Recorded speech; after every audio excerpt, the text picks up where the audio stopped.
أما بعد فأعوذ بالله من الشيطان الرجيم بسم الله الرحمن الرحيم يا أيها الذين آمنوا كتب عليكم الصيام كما كتب على الذين من قبلكم لعلكم تتقون وقال رسول الله صلى الله عليه وسلم إلا الصوم فإنه لي وأنا أجزى به آمنت بالله صدق الله العظيم وصدق رسوله النبي الأمين الكريم ونحن على ذلك لمن الشاهدين بحمد اللہ تعالی ماہ رمضان المبارک کا پہلا جمعہ دیکھنا نصیب ہوا۔ وحدہ لا شریک ہم سب کو اس ماہ مبارک کی رحمتیں برکتیں عطا فرمائے۔ روزوں کا حق، روزوں کا اہتمام اور دیگر عبادات اور عبادات کے ساتھ ساتھ گناہوں سے بھی ہمیں محفوظ رہنے کی توفیق نصیب فرمائے۔ عزیزان گرامی، رمضان المبارک اللہ تبارک و تعالی نے اس کا کروڑہ احسان ماہ رمضان کے روزے ہم پر فرض کیے، اور اس روزوں کی برکت سے، روزے کے ذریعے سے ہمارے لیے تقوی و پرہیزگاری کا سامان پیدا فرمایا، تاکہ ہم پرہیزگار اور ضبط نفس اور خواہشات کو کچل کر، نفسانی خواہشات سے چھٹکارا حاصل کر کے تقوی اور پرہیزگاری کو حاصل کریں۔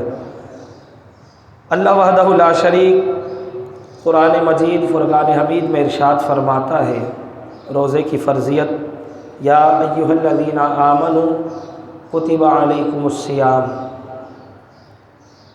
اے ایمان والو تم پر روزوں کو فرض کیا گیا ہے، تم پر روزے فرض کیے گئے، کما کتب علی الذین من قبلکم، جس طرح سے تم سے پہلے امتوں پر فرض ہوتے چلے آ رہے ہیں، لعلکم تتقون، تاکہ تمہیں پرہیزگاری ملے، تاکہ تمہیں خوب تقوی داری حاصل ہو جائے۔ وحدہ لا شریک نے اس آیہ مبارکہ میں لعلکم تتقون تک روزے کی فرضیت کو بھی بتایا اور اس کی اہمیت کو بھی بتایا، اور پھر اس کے مقصد کو بھی بیان فرمایا ہے۔ فرضیت فرض کیا رب نے، کتب علیکم الصیام، اہمیت کما کتب علی الذین من قبلکم، اس طرح سے تم پر فرض کیا۔ یہ کوئی نئی چیز نہیں، یہ کوئی نئی طرز عبادت نہیں، بلکہ یہ تو طریقہ قدیم ہے، یہ فرضیت قدیمہ ہے کہ وحدہ لا شریک نے حضرت آدم علی نبینا علیہ السلام سے لے کر حضرت عیسیٰ روح اللہ علی نبینا علیہ السلام تک تمام شریعتوں میں روزے کی فرضیت کو رکھا ہے، روزہ فرض رکھا ہے۔ اگرچہ تمام شریعتوں میں مختلف طرز پر، طریقوں پر روزہ فرض رہا، جیسا کہ حضرت آدم علی نبینا علیہ السلام پر ایام بید کے روزے فرض تھے، یعنی ہر ماہ کی 13، 14، 15 تاریخ کا روزہ آپ کی امت پر، آپ پر فرض تھا، رکھتے۔ اس کے بعد حضرت موسیٰ کلیم اللہ علی نبینا علیہ السلام کی امت میں عاشورہ یعنی 10 محرم الحرام کا روزہ فرض تھا، اور ہر ہفتے ہر سیٹرڈے کو روزہ فرض تھا، اور اس کے علاوہ بھی دیگر۔ پھر اسی طرح سے نصارہ پر رمضان کے روزے فرض تھے، لیکن جس فرضیت خصوصیت کے ساتھ وحدہ لا شریک نے اپنے محبوب علیہ الصلاۃ والسلام کو اور ان کی امت کو ماہ رمضان کے روزے عطا فرمائے ہیں، اس خصوصیت کے ساتھ کسی امت کو یہ روزے نہیں ملے۔ تو پتہ چلتا ہے کہ روزہ قدیم عبادت ہے، کوئی جدید طرز بندگانی نہیں، بلکہ یہ قدیم عبادت ہے اور اس کی بڑی رحمتیں برکتیں ہیں۔ روزہ فرض ہونے کی وجہ جیسے دیگر عبادات کی وجوہات ہیں فرض ہونے کی، یاد رکھیے کہ اسلام میں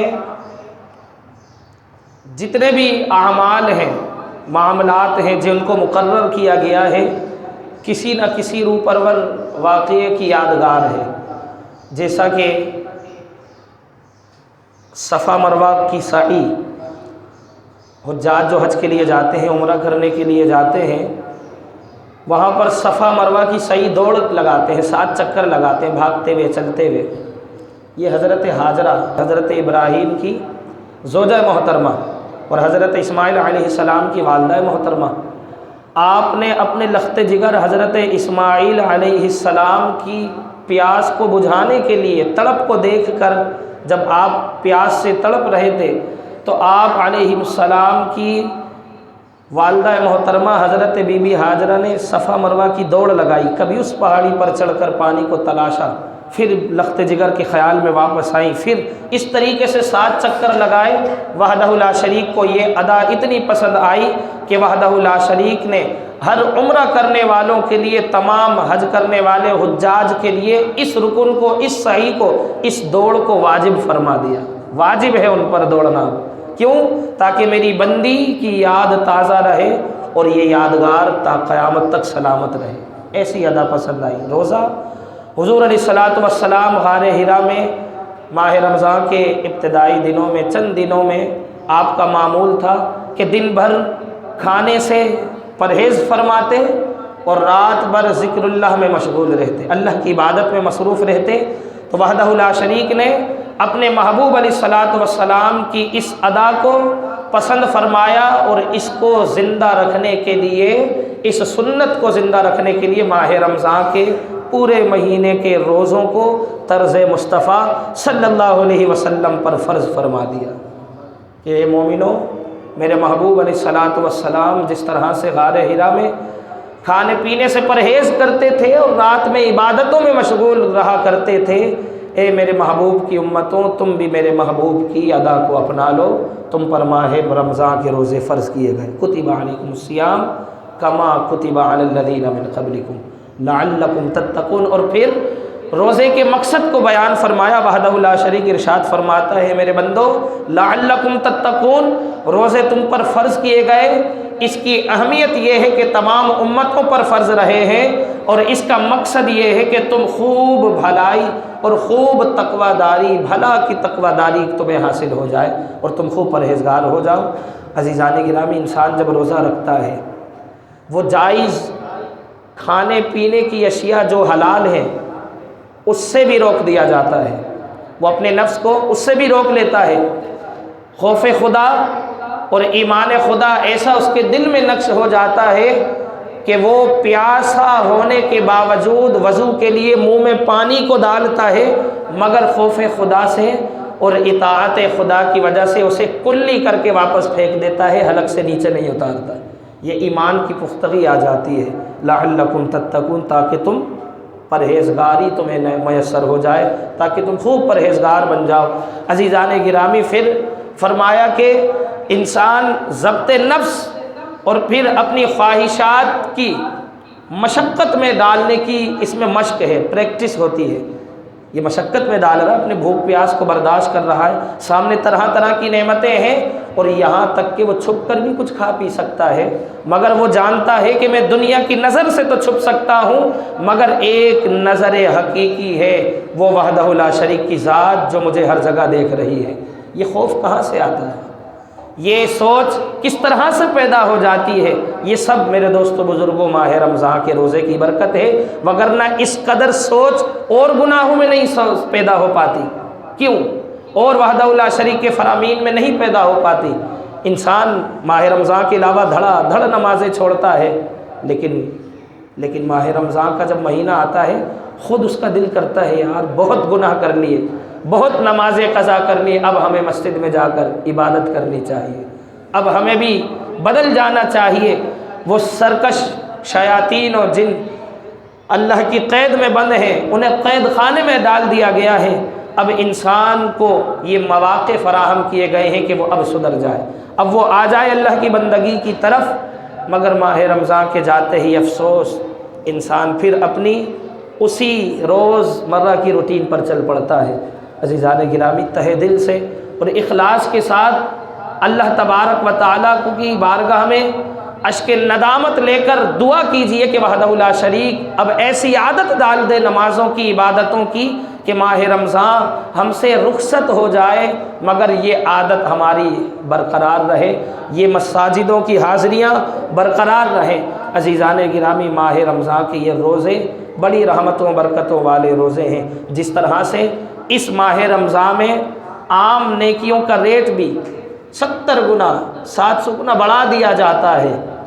عزیزان گرامی، جس میں نفل کا ثواب فرض کے برابر کر دیا جاتا ہے اور فرض کا ثواب 70 گنا بڑھا دیا جاتا ہے، اسی طرح سے گناہ کا بھی معاملہ ہے،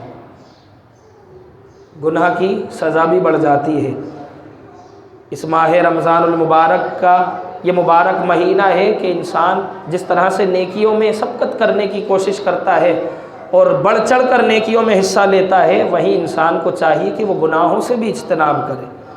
وہ اپنے آپ کو فرمایا کہ اللہ وحدہ لا شریک کے محبوب علیہ الصلوۃ والسلام نے فرمایا کہ رہا روزہ ایک ایسی عبادت ہے، رب کا فرمان ہے فَإِنَّهُ لِي، یہ میرے لیے روزہ ہے، فرمایا اس کی جزا بھی میں خود ہی دوں گا۔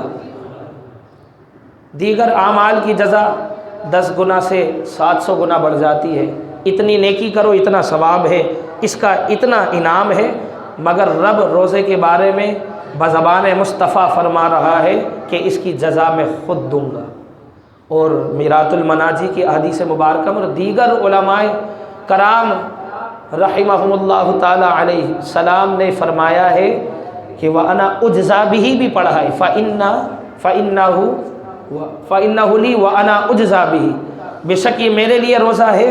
اور جب اجزا بھی پڑھیں گے تو معنی یہ بنے گا کہ وحدہ لا شریک فرماتا ہے کہ میں خود اس کی جزا ہوں، میں خود ہی اس کی جزا ہوں۔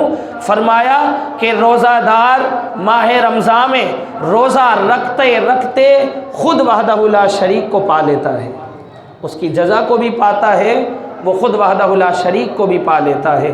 محمود غزنوی بہت قیمتی تاج پہنا ہوا تھا جس میں موتی جڑے تھے، اچانک ایک مجلس میں وہ موتی ٹوٹ کر گر گئے اور زمین پر بکھر گئے۔ محمود غزنوی صاحب یہ کہتے ہوئے چل دیے کہ وزیروں چن لو، یہ موتیاں تم اٹھا لو، تمہارا انعام ہے، بہت قیمتی موتیاں۔ سب چننے لگ گئے۔ تھوڑی دیر آگے چلنے کے بعد پیچھے مڑ کر دیکھتے ہیں کہ ایاز گھوڑے پر سوار میرے پیچھے پیچھے آ رہا ہے۔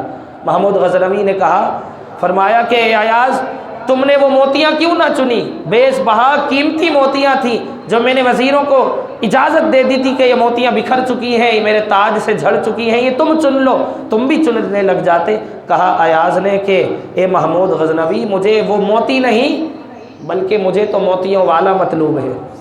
فرمایا کہ ماہ رمضان کے روزے جب رکھتا ہے انسان، روزے دار ماہ رمضان کے روزے رکھتے رکھتے خود اللہ تبارک و تعالیٰ کو ہی پا لیتا ہے۔ تو یہ بہت بڑی اس کی انعام ہے، بہت بڑی جزا ہے کہ ایک مقام پر فرما رہا ہے میں خود اس کی جزا دوں گا۔ وہ وحدہ لا شریک کیسی جزا دے گا؟ اور پھر علماء نے اجزا پڑھ کر یہاں پر یہ معنی بھی بیان فرمایا، پھر مطلب یہ ہو جائے گا کہ میں خود اس کی جزا ہوں۔ اور حقیقت میں ایک سرکار کے فرمان سے پتہ چلتا ہے کہ حضور علیہ الصلوۃ والسلام نے فرمایا کہ انسان کو، روزے دار کو 2 خوشیاں نصیب ہوتی ہیں، ایک افطار کے وقت، ایک رب سے ملاقات کے وقت۔ ایک افطار کے وقت ایک رب سے جب وہ ملاقات کرے گا وہ خوشی نصیب ہوگی، ایک وہ افطار کے وقت۔ تو فرمایا کہ باب الریان سے ماہ رمضان کے روزے رکھنے والے روزے داروں کو بالخصوص اس دروازے سے گزارا جائے گا کہ جس طرح سے ایک انسان خصوصی مہمان کا انتظام جب کرتا ہے تو عام عوام ایسے ہی آ جاتی ہے، لیکن جو خاص ہوتا ہے اسے خاص دروازے سے، خاص راستے سے، خاص جگہ سے پروٹوکول دے کر داخل کرایا جاتا ہے۔ فرمایا اسی طرح وحدہ لا شریک ماہ رمضان کے روزے رکھنے والے روزے داروں کو باب الریان سے داخل فرمائے گا، اور وہ دروازہ فقط ماہ رمضان کے روزے رکھنے والوں کے لیے بنایا گیا ہے۔ باب الریان، اس کا نام ہے ریان، ریان کا دروازہ۔ عزیزان گرامی، تو نیکیاں کرتے کرتے ہمیں گناہوں سے بھی دور رہنا ہے، اور پرہیزگاری اور تقویداری جو رمضان کے روزے کا مقصد ہے، لعلکم تتقون، اس مقصد کو ہمیں حاصل کرنا ہے۔ وحدہ لا شریک ہمیں اپنے مقصد میں کامیابی اور کامرانی عطا فرمائے۔ ماہ رمضان کے روزوں میں دیگر عبادات، اور پھر جس طرح سے پیٹ کو کھانے پینے سے ہم نے روکا، وحدہ لا شریک ہمیں حقیقی معنی میں روزہ رکھنے یعنی اپنے اعضائے بدن کو بھی گناہوں سے محفوظ کرنے کی توفیق نصیب فرمائے۔ آمین بجاہ النبی الامین، وما علینا الا البلاغ۔